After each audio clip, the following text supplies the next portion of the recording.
Marine Corps veteran Key Etsity is a native of the Navajo Reservation. Like many traditional Navajos, he introduces himself by clans. Tatshini, Yolgehagin, Tapa Hayo, Lgehage Basis, Kia Ane Ash, Mande, Bizego Ash, Kia Ane. Bizende, Ketchini, without an answer. Jackson et last chidan, le could last lie. In World War II, the United States Marine Corps drafted hundreds of Native Americans to develop a secret code derived from the Navajo language. The code was effective enough to confuse the opponent because few people outside of the Navajo Reservation had learned the language. According to Major Howard Connor, 5th Marine Division Signal Officer, were it not for the Navajos, the Marines would have never taken Iwo Jima. Veteran Key Etsity was one of the many Navajos who served their country using the code. These are just some of his stories. Etsity means working with the hammer like silversmith, blacksmith, or, pounding or something. That's a description of pounding, using the hammer. I asked my grandparents, I said, why did they call me Key? Well, they said, when you was born, when you came to this earth, everybody was happy. Your grandmother said it was a boy, a boy, a boy. It's Ashki, Ashki, Ashki. So that's why they called it Key. So I guess so. I kept it. I want to keep that name. Now I say I'm 90 years old now. From what they told me during when I was joining the Marine Corps, they told me, one of my parents told me, I said, one of my sisters, the older sister, said, you was born 1924. So I said I was born 1924 in May because the corn was that high. They said, okay. Like many young Navajos, Key was sent to boarding schools to obtain an Americanized education. Government issue clothes, you clothes then you wear that and they feed you 3 times a day, you got a place to go to sleep. Yeah. But that's just like sheep. You go this way, you go this way. The teacher, I guess they were good. I don't know how good they are at the time or what. They teach you, they can slap you, they do anything with you. I was a home lifer. After we went to boarding school, you stay 9 months. Oh, that's all right. You sleep there, you got sleep. They give you plenty of some clothes you don't have. I know most of them don't buy clothes for in the boarding school. They furnish you some clothes, whether they're small or big or anything, they give it to you. That's the way it was. Native American Marines learn the code throughout their basic training. They tell you what to do and you're going to do it. That's it. And I just remember real good the boot camp, the basic training of Marine Corps. They say, you gotta go, you gotta move, you gotta do this. You put your hand in your pocket early in the morning. If the sergeant sees you a couple of times, so you go out in the boondocks, out in the sand pile, put the sand in your pocket, and you come back. And if you're coming back into the rank, if you laugh about that man that's got a pocket a sand in his pocket, you go get it too. So everybody gets something like that.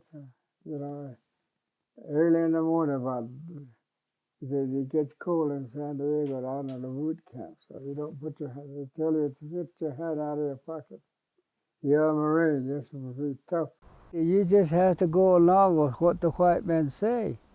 Eddie said they gotta a Capitan over there, the people that run this, the government says you will do this, you're going to have to do it. It's just that, it's just that you have no choice at all. You got nowhere to go, but what they say, you'll have to swallow it to go. Maybe I should go to the top, like I say. Well, you're going to, they come up with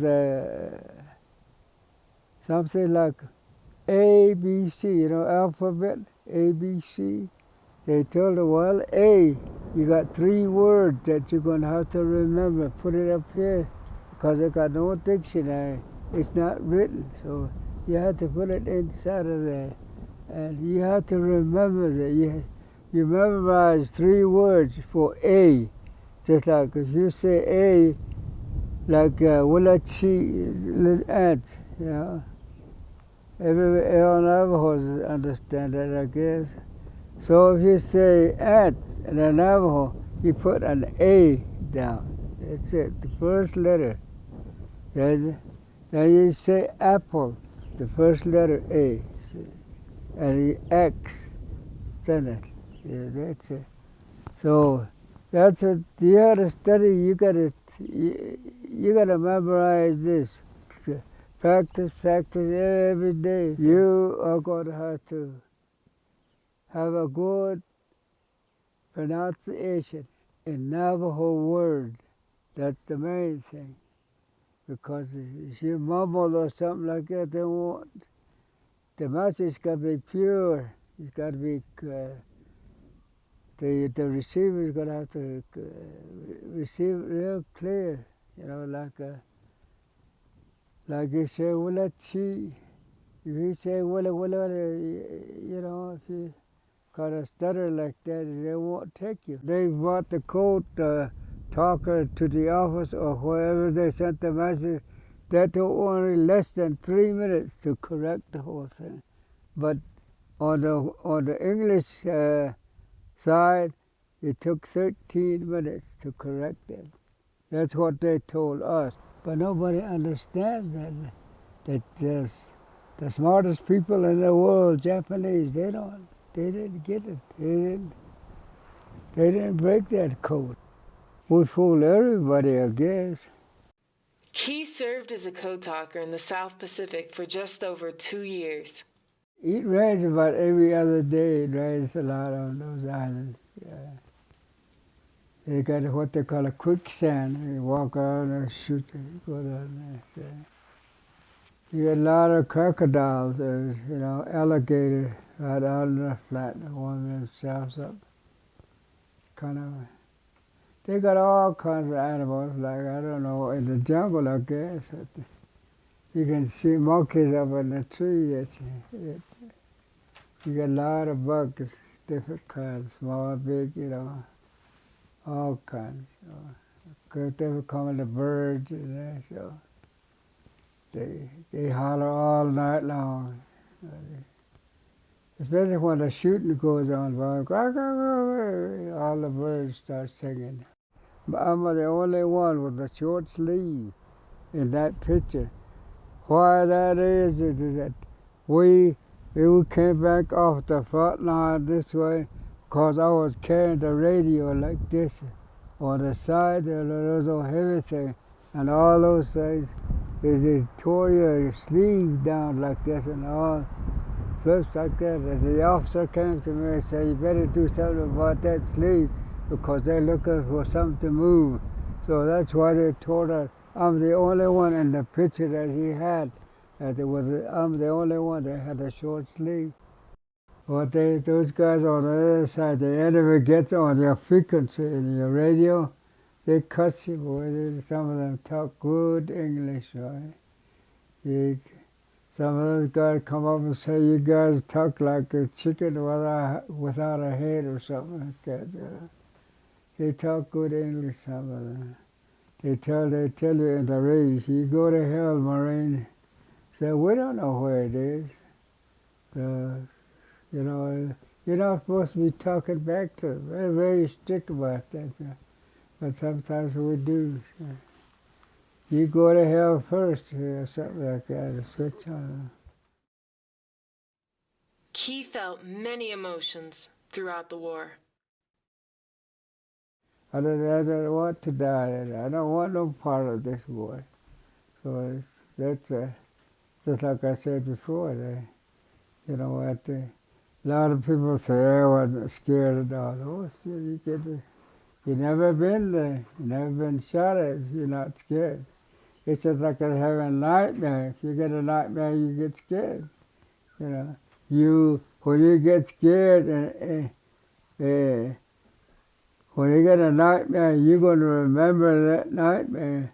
When you get scared in the combat, got a close call, you're going to remember that. That's what I did. I was I didn't, just like I said, I didn't want no part of this. But nobody does.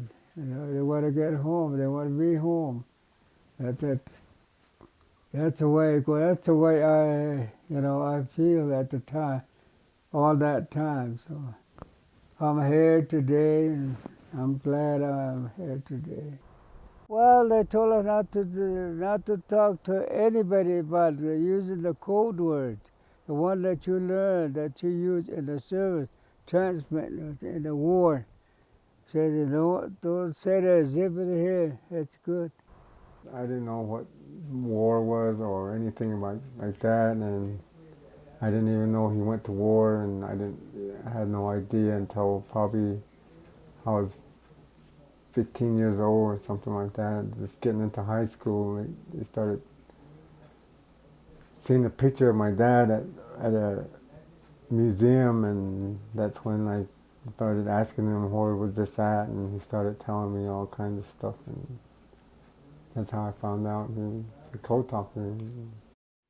After the war, Key returned home to the Chilchilta Jones Ranch community and put his communication skills to good use as a teacher and a rodeo announcer. I used to work for the Bureau of Indian Affairs boarding school. Taught 8-year, 9-year-old kids down here at the Churchill School. Well, I talk a lot to these guys, so then I thought, well, one day they said they're going to have a rodeo down at the school. It's about 8 miles down the west from here. And they built a beautiful rodeo, you know. The best part of my life looks like that. I enjoy talking to people, you know. You know, I don't speak that good English, but I try my best, you know. But 8th grade level or something like that. But I think they understood me. Ladies and gentlemen, welcome to the rodeo. One of the finest rodeo in the south of Gallup. This is one of the best we got right here. We got some of the top performers here with us today. We are going to enjoy seeing them ride, and we wish them the very best of luck. According to Key, the war was won through many efforts. We're all at it. We all love the liberty, and we all love our kids. We love our home. So I'm glad that I'm part of it. That we come home. That's really something that was worth it. I think, you know. We're here today. We'll be here tomorrow. So that's what the Japanese, when we went to Seattle, Washington, they go to my son said, well, there was a bunch of elderly, you know, older Japanese people, women and men were sitting right there. They're going back to going somewhere from there, but they come over to where we were sitting. They told us that, so we're glad that you have. They didn't say you stopped the war. They said you stopped the killing, because the ones that are not killed had came back and saw were going to see their grandparents. That's what we were talking about, I think. So go like that to about 20 minutes, I guess. So yeah, I'm very thankful. But I'm glad that they done what they done, though, really. Just like he says, he gets choked up when he sees little kids playing. You know, he gets tears in his eyes, and he says, you know, this is what we went to war for these young kids to grow up, learn, be happy. You can't do it alone. And anything like that, especially war. Oh, Adolf over Germany tried to do it.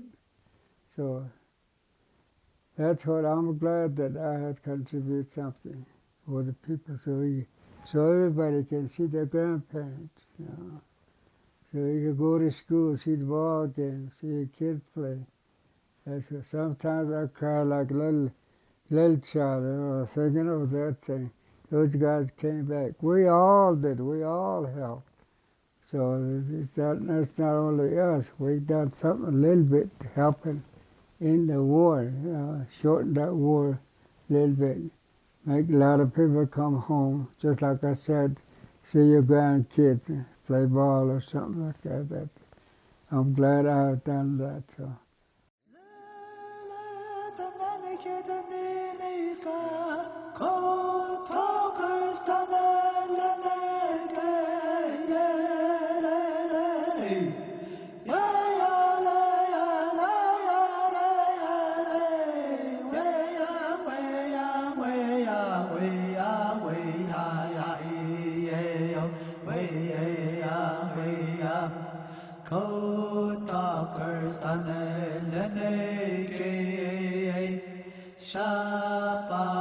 Shapa, da dinosen, way,